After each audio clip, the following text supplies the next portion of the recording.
Today we are looking at our last section of factoring quadratic equations. Remember, quadratic equations are equations where the variable, in this case x, has a power of 2, and that is the biggest power that we have is a power of 2. So today, the first example that we are going to look at is if we have a GCF, or remember GCF stands for greatest common factor. Greatest common factor, GCF.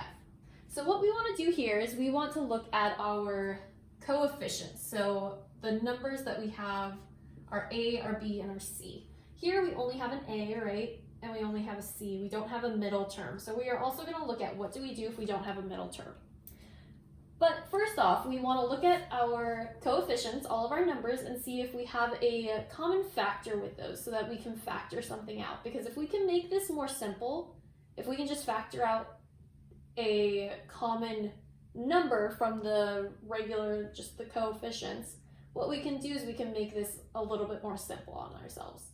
So 3 and negative 12, we can take a 3 out of both of those, right? 3 has a factor of 3 and 12 also has a factor of 3. So that's what we are going to do first. We are going to factor out that 3. So if we take a 3 out of here, if we divide 3 by 3, we get 1. So all we're left with is just the x squared. If I take negative 12, divide out of 3, I get negative 4.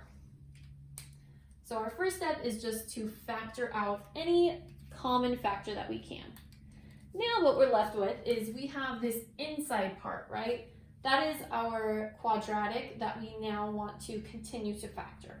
Do we see how we don't have an x term here? There's no plus or minus something x.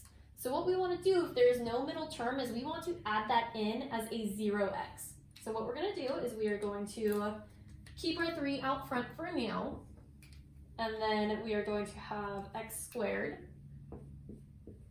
plus 0x, so we are adding that middle term in, and then we still have that minus 4. Now from here, we can look at A, is it greater than 1? Remember, if it's greater than 1, we have to do slide, divide, bottoms up. Here it's not, we just have an x squared, so we can just factor like normal.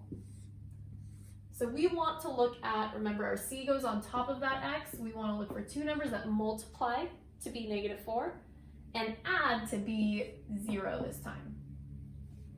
So what two numbers multiply to be negative 4 and add to be 0? We have negative 2 and positive 2, right? Negative 2 times positive 2 is negative 4. Negative 2 plus positive 2 is 0, so that checks out. So what we're going to do is we're just going to rewrite it using our factors. Again, the 3 stays out front. We can't get rid of that.